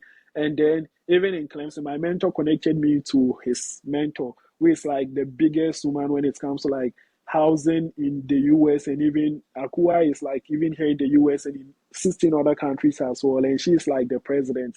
So I was like, I can really fall on those people if like things I'm like I want to get where I want to go. But then also at a point, there's this feeling of accomplishment when you just go out and like do every single thing on your own. So I was like, I'm just gonna go there and like just do everything on my own, just put in my application, do those interviews without not even telling like people. So my friends knew that I was applying to this school. Like, and for me, wherever I go to a place, I'll take a picture, I'll take a video. It's not like you are not going to spoil my interview. Like, if I'll get a job, I'll get a job. It's not you. Yeah. So the moment I step there and me, I take my selfie, I post it on my WhatsApp. I'll go and do my interview. Nothing is going to happen. So for this school, they actually had an opening in December, like last December. I think it was in November. I saw that opening, and they're posting. The director made it clearly like we are able to sponsor Yeah. international folks in this department as well, because it's like 95% schools are not going to do that for like even being a resident director, a hall coordinator. So it just Yeah. depends. Some schools have the capability to do that. And I saw that. I was still in school. I was still in school. I was in my second year. I saw the posting. I didn't tell anyone. I applied to the job. And I did a first round interview. They took me to the second round. And at that point, I was like, oh my God, these people are really serious. I was scared because I knew that like at that point, there's no way as an international student, I could have done that, like, but the paperwork and all of those things was going to be like hard. So I reached out to like some of my mentors, and they're like, Ben, we feel strongly if you go in for this, they are going to give it to you. And then pulling out at the end, it's going to be like a bad look on you and a whole lot. So they suggested I shouldn't do the interview. Even like they invited me here for a second round interview, so they paid for like flights, hotel. I had to come in and do a second round interview. I was like, I'm gonna take this. This is going to give me a very big experience. So I came here, I did the interview. They reached out to my references like the following week. They gave me the offer. They are like, yeah, we are going to offer you like H1B is not a Wow. problem for us. But I was like, at that point, I went to my program coordinator, who is my advisor as well, academic advisor. We just talked about it. I went to international students office, and it was going to be hard. It was going to be hard to take the job, work full time. My program required my in-person experience, in-person presence, and it was just going to be a lot. So I just talked to this institution. I was like, you know what, I'm an international, and these things are going to be hard. We may get through, but it's going to be extremely hard. So yeah, I'm not going to like take it. So I declined the job, and they reached out to me again. They were like, before you graduate, we think we are going to have an opening, and if you are still interested, we are going to like reach out. So they reached out somewhere in March this year. They had an opening. I felt like this institution really wanted me. Like I was like, yeah, they really want me, because like to even get a job was I competed with like people who were like full time. They had like experience and a whole lot, but I was like, yeah, I will just do it. And I did this interview again. They made So we scheduled like a 2 hour Zoom interview where I met with the directors, and then the next week they gave me the offer. I declined like interviews because some schools had like their interview like clashing. So some would want me to go to their campus at this time, some would also want me to go to, like, oh my God. So it was actually a fun time to also travel the US and get to know other places as well. Why were all these schools interested in you? Why was it so easy for you? I feel like it was just based on what I had done. Like I feel when I looked at my resume, I'm like, oh my God, thank God for Clemson. I have been able to do all of those things. And I don't take all the credits because I am sure with my same person, if I had gone to another institution, I wouldn't have been able to do a quarter of that. So that is Yeah, why I give a lot of credit to like Clemson and those people who are in like Clemson, like for like doing all of those things for me, giving me those opportunities and me also utilizing those opportunities. So I remember I went to an interview. They're like, you know what, we've seen that you won the Outstanding Grad Student of the Year for ACUHO-I. Where is your crown? And that even like set the pace for the interview. You are like, oh, so they've already heard about you, and you get calm and then you just do that interview. yeah, So that helps. Yeah. yeah. So that is just, and I don't even remember going to my mentor or whatever to tell my mentor that I want to go to this school, do magic or connect. I was never doing that. I would just get say, okay, I've gotten this school. Tell me what you know about it, and they will share their knowledge with me. And then I'm like, okay, do I want it or I don't want it? So that's how it was. So was networking important in you getting the job or not? I would say it was very important, and it was very important because I got to know like some of the schools that were going to like sponsor, and then I focused mostly my search on like those schools, and then yeah, I did that. So it was like very important, and for some of the schools you interview there and you see a familiar face. But like, oh, so we talked at this conference, and that was I did an interview at one school, Ole Miss, University of Mississippi, and then in the second round interview, this guy was like, "Do you remember we went to this conference? They invited us to share our experiences." I was like, "Yeah." So you were the other person. And I was like, "Okay." So it's helped. It's helped. I would say it's really helped. So it's not just having the network, but more like interacting with people when you go for Friends. conferences, all those things, right? Yeah, That's what. and yes, and I didn't even, I met like Ghanaians. There are lots of Ghanaians in the field that I met them during the conferences. Most of them are like students. I just have their number. We just talk and a whole lot. So it was just about getting friends, getting to know people. And actually, this conference that I went to last weekend, I met like all these big directors and some of the schools that I was like, well, I rejected. I'll just see a director from. I was like, let me go and talk to her. Let me just explain. So try to like, I will explain, to be like, okay, we understand why you made that decision because at the end of the day, I don't want to burn any bridge and I don't want to like create a scenario where it's going to like an international student is going to be denied an opportunity based on what I did. So at the end of the day, I try to like, even if I reject, I try to like mend and try to give a respectful Yeah. reasoning at the end of the day. So what is your current job? What do you do? So I am currently at the University of Iowa. I work as a hall coordinator. Once again, different schools have like different names. Clemson is going to call it a community director. UConn is going to call it a resident director. Like every school has like different names. And my job is just about like managing a residence hall. So there's this very nice residence hall here that I do manage. I have like 370 residents that I oversee. And so I do things like conduct whenever there is policy that is broken in, whether it's like a university policy or housing policy. I get to have like conduct meetings with my residents, and not only my residents, I can have conduct meetings with like any other students in the institution as well when it's assigned to me. I also do like care meetings whenever a student is like troubled or whatever. A student has been hospitalized, like you reach out to those students, you schedule meetings, you get to know what they want, and then you try and connect them to like resources that they have on campus. And I also supervise a full-time office administrator, and I also do supervise like a team of 12 RAs. And I have some harness programs in my building as well. So one is like Academy for like twice exceptionality. So those are like highly intelligent people that have been like admitted to come to the University of Iowa, very young, but then exceptionally like gifted. And so I have them situated or they live in my residence hall here. And I also have UI Rich, that is for like students who have like learning disabilities and a whole lot, just a small population. I also have them situated in my building. So for me, my role is just about making sure my students, my residents are having a good time here at the University of Iowa. Like they are not breaking policy, they are learning, they are developing, and yeah, that is just what I do. That's amazing. That's a lot of work and a lot of responsibilities. Yeah, So, do you know Akenton? Do you know Akenton? Have you yeah. met him? Yeah, I met him. I remember when I came here, he reached out. He was like, "We want to throw a welcome party for you." So they actually came Hey, to my apartment and we did like a welcome party. So they welcomed me, they brought food, and we did like a welcome party. Yeah. hey, then you are special. Oh, wow. Not like that I'm special, like we are all special, but I feel like that was a very nice gesture from Yeah, them, that's like nice. Yeah. saying that they are going to welcome me and Mm, yeah. yeah. Do you have an idea how many jobs you apply for? I applied to like 50 jobs. Mm, Yeah. I applied to 50 jobs.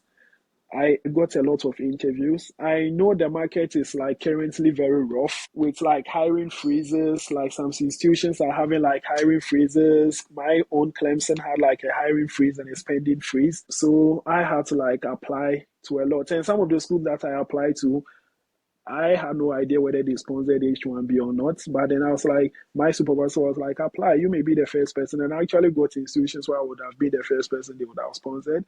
So I applied. And even looking at the application, some people applied to like 90 schools and a whole lot. And some of them were domestic students. So I was like, it's not easy for both. It's not only an international thing. Like the domestic students, it was a hard time for like the domestic students as well. So I did like 50 plus applications, but then I don't think it will exceed like 60. But then I did like 50 plus. Some of the schools you won't hear from them, and some of the schools too, you do first round, they will reach out, they want to take you to the second round, and you won't hear from them. So you have to like cast your nets like wide. Some yeah. things are going to like fall in place. You are not going to hear from some schools. You just leave them, and that's how it was. So yeah, Mm. Yeah, around this time, there are a lot of international students in the market, in the job market, looking for a job. What can you tell these people? I would say start very early. So the University of Iowa was my first job that I applied back in November, and then I got the offer in like January. But then because of one or two reasons, I had to like step back. But then I was like, I am going to work after graduation. I am going to work, whatever be the case. And I knew I could have done a PhD. I had that in my mind.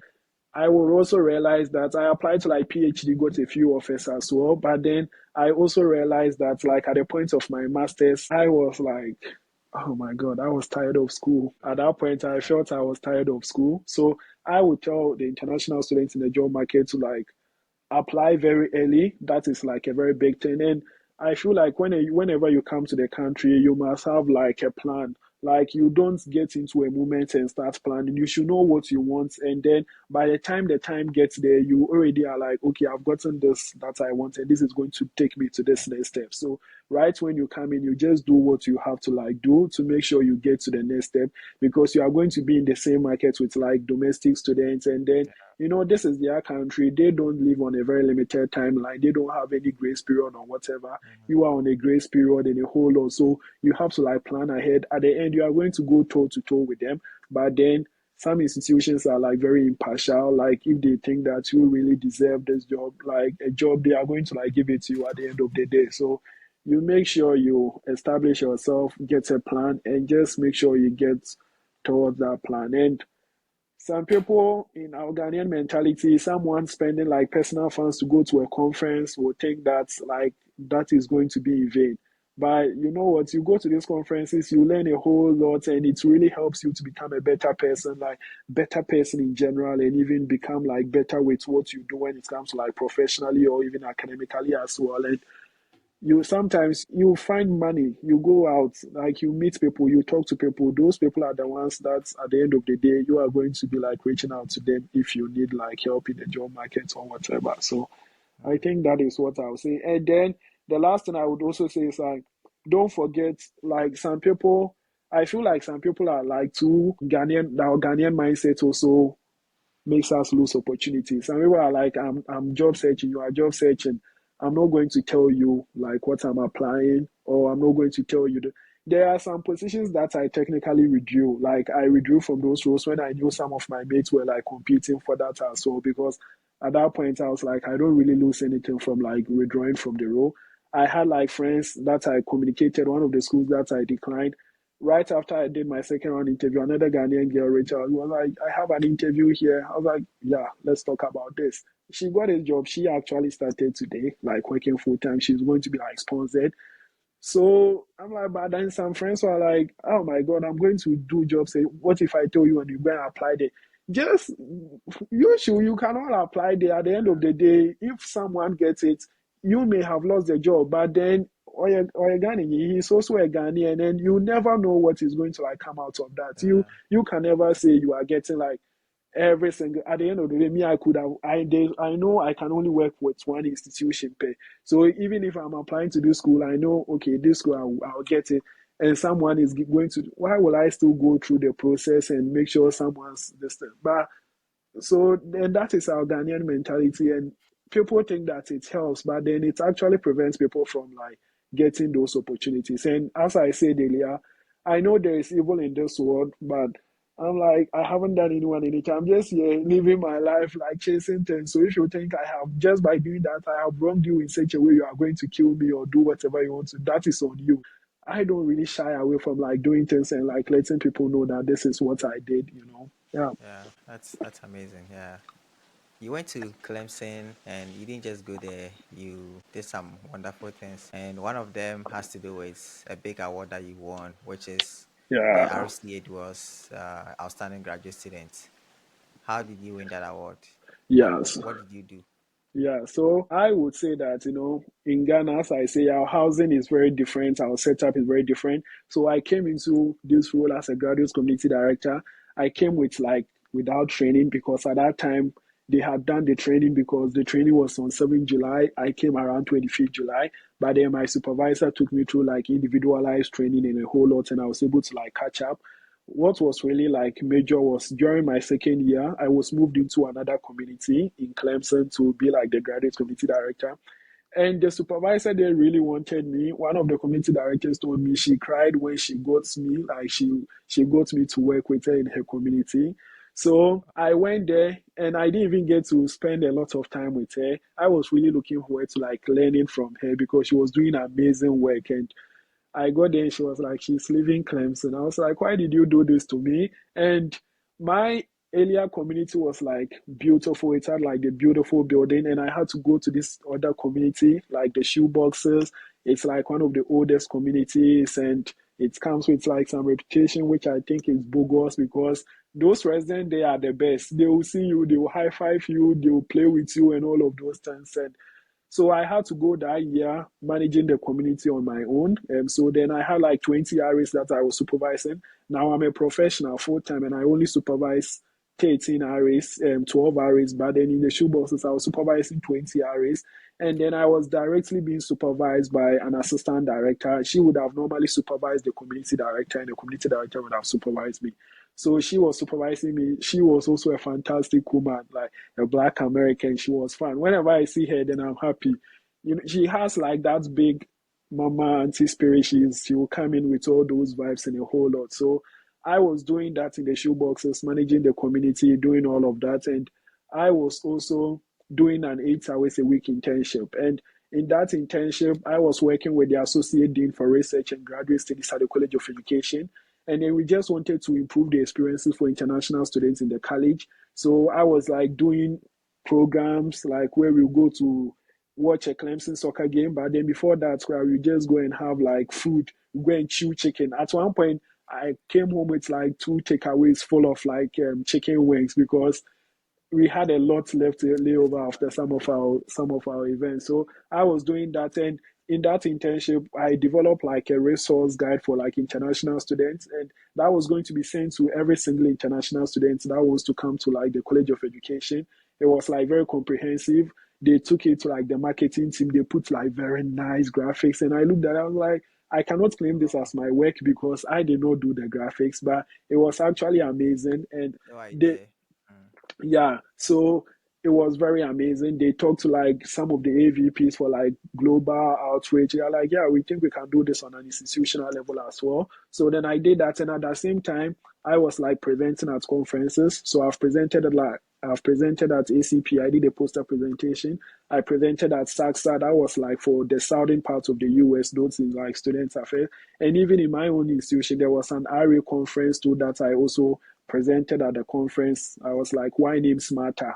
Sometimes some of us we come in with like very difficult names and they don't want to pronounce it the right way. But then some names are really important. If you are able to pronounce someone's hard name right, they really feel like, yeah, at least they've been able. Like when I go somewhere and someone pronounces my surname right, I'm like, high five, you've done well. I feel like a strong sense to be. So I did that presentation, and even in the community, my community was doing great. My RAs were winning awards. They were we have something called Tiger Talks. My community, they were getting all those Tiger Talks, roommate agreement. So it was like we were on top. And at that time, we didn't even have like a supervisor, like a community director. I was like directly running things. So I was like nominated for that award, and I was like, you know what, this award is mine. So at the end of the day, I was like, yeah, they gave Wow. me that award. So it was nice. It was Wow. a very nice feeling. Wow. Congrats. Congrats again. Yeah, thank You're a you. big man. I did a lot of wonderful things. I So feel like it's let's assume that, I take you as my mentor, you take me as your mentee, and I come to you, I tell you I want to be like you. So first step, I want to come to the US and study at Clemson, for example. What are the steps that I need to take in order to become somebody like you? Like, first of all, how do I get admission and funding into Clemson? so for me, I would say, as I already said, it all starts with planning. And I was looking at one of my recent Facebook exchange with my program mate in UCC, and I saw that even in 2018, I was telling him that I want to get first class so that I'll go outside and like study after graduation. I saw that message just a few days ago. Wow. So it was just about like planning ahead. We know most people will tell us like our CGPA doesn't matter. Yeah, it doesn't matter. If during my job search, nobody has asked about my CGPA. It is just like the work that I have done, and like that is just what they do. But then it's a very important component. So just like knowing what you want and then going for it. So then right at the start, make sure you are learning. You went to school to learn, and that is a very big thing. Now applications are becoming like very competitive. I feel like when it gets to a point that you both have the same thing with a candidate, they look at like other things, and some things may give you an edge. If you both have excellent recommendation letters like SOPs, GPA is going to be there, and if you have like the same GPA's recommendation or something, is going to make the difference. So make sure you are trying to like excel in all those other departments. There may be some departments that you fall short, like a CGPA cannot be changed. Like it is something that is there. Recommendation letter, someone can write an absolutely fake recommendation letter for like someone to get a role.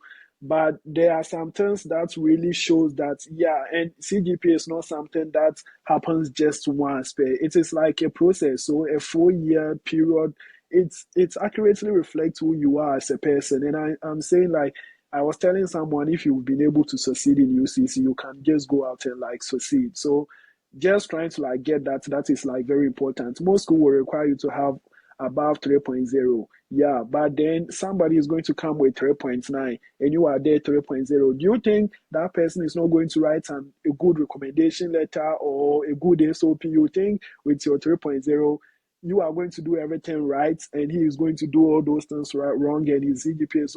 So that is a big thing. Make sure you do that. Make sure you are involved in like organizations on like campus. I wasn't really involved in any organization when I was in UCC, but then for me, one of the biggest thing that helped me was my NSS, that work experience where I did my NSS. That was in higher education. So I could really create a lot of like connections there. So that is something that really helped me. But then for you, if you start like right at the start creating those connections before you get to even NSS, you have a lot of experiences to like fall upon before you even get to that NSS side. Then the other thing is like sometimes you don't have to like wait for someone to hold your hand and take you to wherever you want to go. We are all going in like different directions. You may have a mentor, but then sometimes showing initiative is even enough for like people to like help you. So people should also like try to like take initiatives on their own. Instead of you to go to like someone and ask this person about this, try and make your own research and come to the person with like questions. The person sees that, oh my, this person is so much interested in this. Instead of like, I'll come to you, okay, what is this? What is this? Like, try to show initiative, learn something before you go to the person. So I feel like that is very important. And people can do it. I feel like for me, what I've done, somebody can come here and even do more than that. Someone can come here and do. You can do if someone has been able to do it. You can also try and do it. So yeah, Yeah, you're right. Yeah, and that is very insightful. Yeah. So what about the essays that you had to write? Because I think you mentioned four essays, right, before you yeah, got into Clemson. yeah. Those essays, how come you stood out? What did you do? What did you put in in those essays? So those essays, they were like four essays. I think one you had to like talk about like diversity, equity, and inclusion, which is a very big thing happening right now in the US. And one, two, you had to talk about like your personal experiences and how you feel it aligns with like the goals of the program. I can't really recall. Yeah, the other one was to write an essay on how you are like a reflective practitioner, like an inclusive practitioner. And at that point, if I had no experience working at the College of Health and Allied Science and Administrative, I have not been a practitioner before. So like there was no way I could have like drawn those connections. I know sometimes we do have like we want the tendencies to like lie a lot, like put things that we haven't done. But then once again, we are in a very different world right now. Your admission can even be revoked. Even if you have the degree, it can be revoked at a later point when like things go sideways. Just as in Yeah. Ghana, we are finding people with like fake PhDs and a whole lot. So as you are doing things, make sure you are presenting like your authentic selves. And for me, people reach out to me, review my resume for me, and I see they have like roles that they haven't had before. They don't even exist in Ghana. I would just be playing with you. I want you to be here, but then I want you to take those things out of your resume. You'll be like, you don't want me to come here. It's not like I don't want you to come here. Some of us didn't need to put those things in our resume to come here. Some have gotten here. They didn't need to do that. So you too, you can come here. There's a tendency to see that, oh, I need to do that because others are doing, but you have to present your authentic self and like come here. And then when you come here, you are going to be like successful at the end of the day. So for me, that is what I would say when it comes to that. Did you write SOP as well, or just those four essays? Is So it I like wrote those were like four essays. I wrote them as like individual essays. So one was to write about a current issue in higher education. So for me, I think I wrote about like college being like very expensive. I wrote it in the US setting, not even in the Ghanaian setting. But then I also know that even college in Ghana is not like affordable for everyone. Like me, I had to take a loan from my check to even go to UCC. So if that didn't exist, I wouldn't have even been, it would have been hard for me to go to UCC for the start class. So to talk about like that and how like making higher education affordable makes it like accessible for a lot of people. So that essay was on that. People have like different topics that they can talk about. But then most of my essays were just like one page. So one page, I think it was only one that I was talking about my personal experiences like growing up. That was one that took like a half, 1.5 page. And for recommendations, I had one lecturer. Even if I call here, I want a recommendation in his sleep, he's going to wake up and write a recommendation for me. So he was like doing every single recommendation for me. Where I worked in Cohas, my registrar had recommendations for me, and then I could reach out to some of my other professors as well. So it was like I had two constant people who were going to write recommendation for me, and then probably with the other one, some schools required three, it was like a hassle. But then I lived on campus. Even when I was in UCC, I stayed at home because my home was on like UCC campus. So I stayed home during all those times. So small thing, I'll just like climb up and go to my department and put pressure. So that also helped me a little bit. I know Clemson is close to your heart, but then are there other universities that you recommend for anyone who wants to study higher education or student affairs in the US? That's my current institution. They have a very fantastic PhD program here, very fantastic, and they have a fantastic higher education program here. I would say that go to institutions that you've seen have a history of like Ghanaians because like they do understand us, like they've worked with like people. So now if you go to like Clemson, you'll be like, ah, Benjamin Dazi, like the department, they were like, oh, Ben said this, Ben did this, like something like that. So, and I feel like this field, we are having a lot of Ghanaians coming into this field now. I've seen Yeah. people who even have read like civil engineering trying to like transition into here. It's not a big deal. I have like program mates who did like physics, biology, they were in my program. They were domestic students, but then when it comes to account, why would you do civil engineering and come and do higher education at the end of the Yeah. day? But that's how it is. You just have to like, if you feel like that is something you can do. So I would say the University of Iowa is like very big. Iowa State too is a very nice institution. That they welcome like Ghanaians. I think for since I've been here, I could count like every year they have like two Ghanaian students being in their housing, just even working in their housing like every year.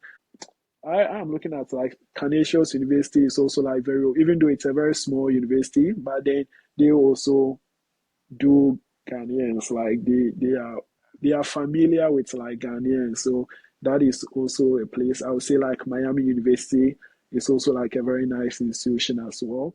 But then for me, if I was supposed to come here again, I would have applied and come to Clemson again. So if they want Mi- me again, Miami in Ohio, right? yes, Miami in Ohio. They also have had international students and University of Vermont. University of Vermont too has like international students and they really do well. So those are some of the few. And then there are some institutions too that I feel like they have like very great funding. An example is like, yeah, UConn. UConn has like very great funding. And then for some of the institutions, they are going to give you housing if they think you deserve it. They are going to give you a housing assistantship, and that's really is going to be so much helpful. So yeah, but then I feel at the end of the day, most of those institutions in higher education, we have a lot of higher education programs here in the US, a lot of them, and some of them are very much open because with how the program is structured, you can't be in the program without an assistantship. They emphasize something on like theory to practice approach. So your assistantship is like your laboratory where you are putting your hands on like things that you are doing in the classroom. So most institutions have that model. If you don't get an assistantship, you are not getting into the program. So I got offered admission. I didn't get an assistantship. I didn't end up in the program.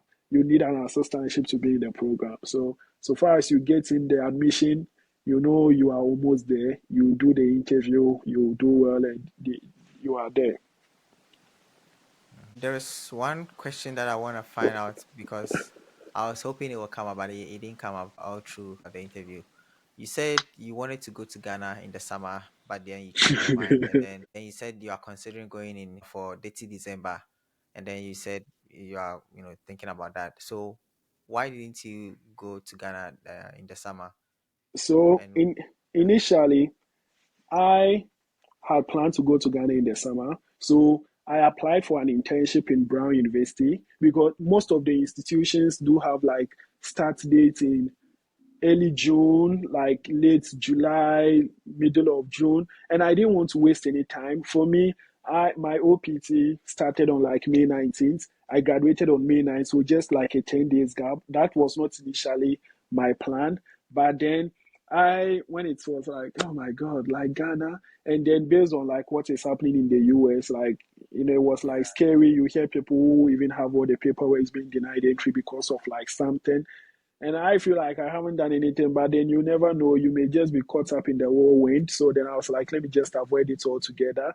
So then I was initially bent on going to like UConn. So I applied for an internship at Brown University. I got the internship and I was just waiting for the UConn offer because the UConn offers job like started right after the internship with like Brown because I knew the start date was in late July. So then right after, and they are both like very close. Brown is in Rhode Island, Yukon is in Connecticut. So then I'll just like transition right into it. But Yukon offer delayed. I already had a Brown internship a very long time. Yukon offer delayed, and I knew I was wasting Brown University. I was wasting their time as well. So I accepted the Iowa offer, and then I went to Brown to decline, and then Yukon came with an offer, and I was like, it has been messed up now. So that was just the sole reason. And with Iowa, when I knew that I wasn't going to Ghana because of like what is happening and how I made my start dates very close, my OPT start date very close.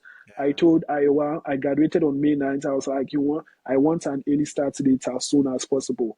And they are like, you know what, you are going to make your apartment ready for you on May 20th, and then you can officially start working on like June 2nd. So I just flew into Clem, just flew in here, milled my turns. Like when I came, they were just here waiting for me. I tried to like set up my apartment, and I was like, I started working on June 2nd. So I officially started working on June 2nd. So I was like, I had a very short window, and based on what was happening, I wouldn't have gone. So yeah. Yeah.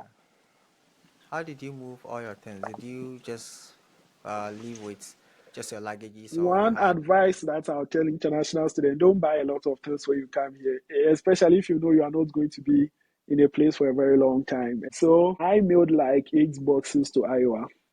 I mailed big boxes, and thankfully, my hall in Clemson was like very close to the student mailing center.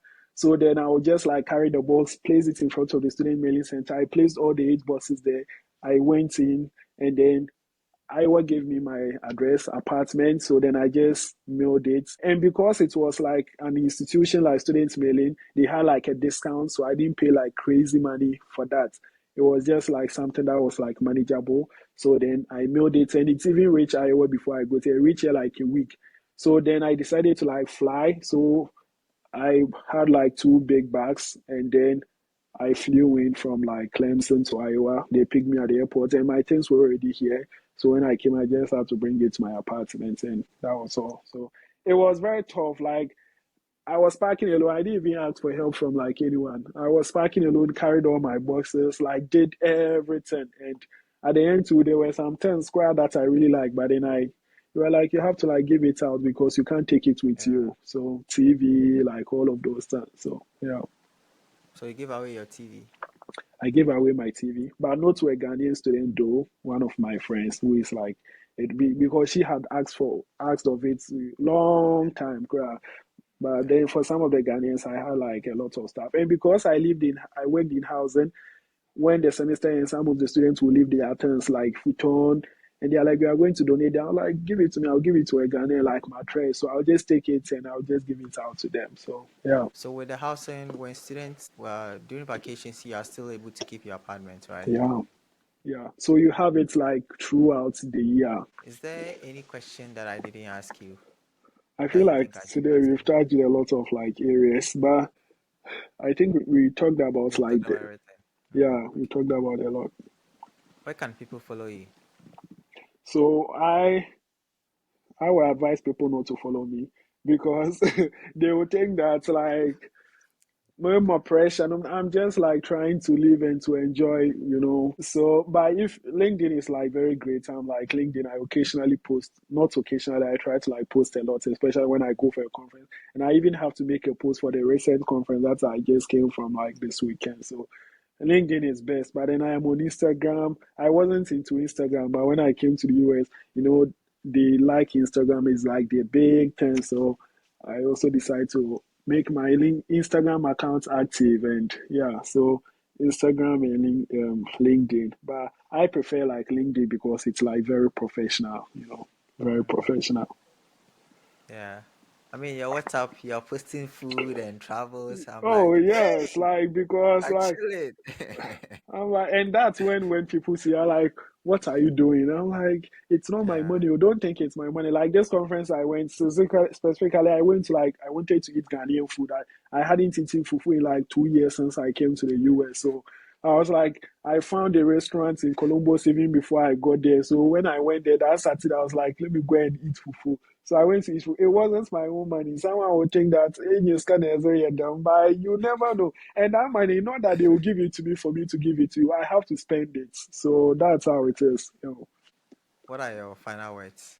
I would say that there are a lot of opportunities here. Like there are a lot of opportunities here in the US. And if you are really serious, I know people can stay in Ghana and succeed, but then just for some of us, like there's no way I don't think I would have been successful in Ghana. Not that I was like them, but then I felt like because of like our background, opportunities were like severely limited to like some of us. But then you come into a country, those things do exist here. There are some people here who get all the opportunities or most of the opportunities, but then you still have a shot of like life. I don't think if I was in Ghana, I would have gotten something like this without even not knowing someone. Even Yeah. to just teach in SHS, there was no way. But then I did my best when I was in UCC, but then I would have still stayed at home. So I would just say, like, don't let people deceive you. And I would also say, like, try and come here with like good financials. Like, that is very important. Try and come here with good financials, because don't let people deceive you. Like, I always say it all the time. I knew people in Clemson who had funding. I knew friends who had like funding, close to full funding, but then they were having it so hot. So I'm like, just try your best. Like, as you, people advise about study abroad all the time. Just know what you are doing. Try to. You may not get exactly the same school as like someone else, but you go to a different school, you get like an opportunity. I would say that like opportunities do exist here, so people should try and like maximize those opportunities. Even if you're in Ghana, just be setting your eyes on like those opportunities that are here. And then for me, in the long term, if I get to go to Ghana, that is fine. But I become like a big man in Ghana, like if I become like a dean of students or something like that, maybe I can do some of the things that I've seen it people do here all the time. And I even met some people from this conference. They are from South Africa. ACUHO-I is a very big thing in South Africa and South African institutions. We have nothing like that in Ghana. So I'm like, I'll even talk to some of the vice presidents here and see if we can try and get a branch in Ghana to see what we can do about it. So, like, just make use of those good opportunities that do exist. And yeah, also make sure you enjoy life. That is all. Because like at the end of the day, you only get to live once per. That is it. So make sure, but in the life, make sure you are living it without like a point where you are going to regret what you did. That make sure you are being careful even in your enjoyment. That is it. You have said so many things. I was looking forward to this conversation. I was very excited about it because you have achieved so much in 2 years, and I knew there was a lot to learn from you. So some of the things, you mentioned the importance of going for conferences, interacting with people there, learning from people, and the role of some of these things when it comes to opportunities. That Yeah, was really important. The role of being authentic, right, when it comes to your application materials, right? Being yourself, being yeah, truthful, actually. I yeah. tell people to be truthful, but sometimes they think they have to lie to get what they want. No. Somebody will lie and get it, but you just don't know. You might not, At the end of the day, you don't know what is going to happen, and what is going to be yeah, so much disgraceful is coming here, doing everything, and at the end yeah, things like that can so much disgrace, but you can do it once you have your mind off, you are just enjoying yeah. that. Yeah, if you put in the work, things will work out. So Absolutely. this has been very insightful. If someone hasn't watched any study abroad video before, doesn't know anything about study abroad, I think this video is very insightful. There are so many things a person can learn from this. A lot of things, and it's also a good video for those who are now coming to the US because you've kind of given them a lot of things for them to think about before they even come, so that when they come, they will take certain things seriously and take advantage of all opportunities. A lot of people, a lot of us, when we come, we just, we just don't care about anything. But, some of the things that you said, they highlight the importance of, even if you're an introvert, it's importance of being an extrovert and trying to learn from Absolutely. other people, exploring. So yeah, thank you very much. I really appreciate this, and I'm very sure my subscribers are also going to appreciate this. All So right. Ben, Well, it nice was talking to nice you, talking to and you. but it's like